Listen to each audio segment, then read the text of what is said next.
तर म्हणजे दुपारची वेळ आहे, ऊन लागते. आणि आपल्या इथं ज्या ठिकाणी आपण हळद लावले म्हणजे आपण हळदीचे वावर आहेत त्यावरून हळद लावल्या, त्यांना आता ठिबक करायचं. तर ऊन आहे, ऊन पडतं आहे. हळद तर आपण याच्यामध्ये लावल्या, या बेडमध्ये आपण हळद लावल्या. आता हे बेड भिजले पाहिजेत त्यासाठी ठिबक. तर ठिबकची आता पाईपलाईन जोडायची पूर्ण आपल्याला, तिकडे थोडं तुम्हाला दाखवणार आहे. पाईपी जे आपले आहेत शिल्लक त्या पूर्ण कटिंग करायच्या आणि एकमेकाला जोडायच्यात. आणि नंतर हे पाईप हाताळायचे त्यामध्ये. ठिबक आहे, हे 20 mm ठिबक आहे. पूर्ण बंडल आहे, 1000 मीटरचा बंडल आहे.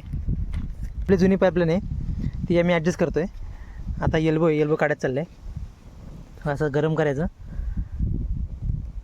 आणि ह्या एल्बोच्या आतलं जी पाईप आहे आपण कट केली ती काढायची बाहेर. मग त्याला असं पकडणं किंवा असं स्क्रूड्रायव्हरनं त्याला असं काढायचं.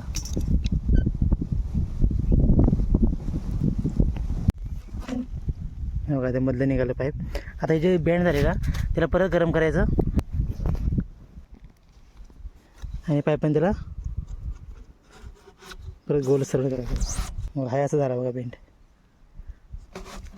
असं काढायचं, झाला तयार. हे बघा हे सोल्युशन आहे. हे आता हे पाईप आपण चिटकवायच्या.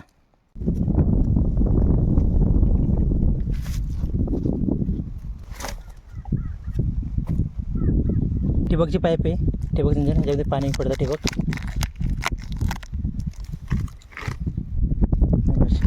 ही 20 mm ची पाईप आहे, हिची साईज आहे 20 mm आहे. आता ही याच्यामध्ये हातरायची आपल्या वावरामध्ये.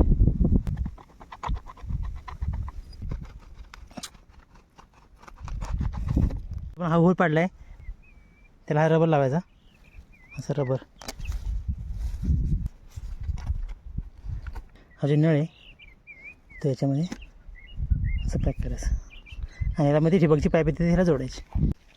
हा बघा कसा केला जुगाड. पाईप धरा एक माणूस लागतो ना, पण काही गरज नाही, नुसतं पाईप ओढत जायचं.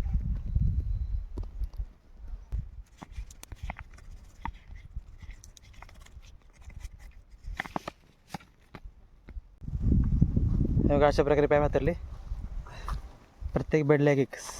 आता ह्याला एंडकॅप लावायचे आपल्याला.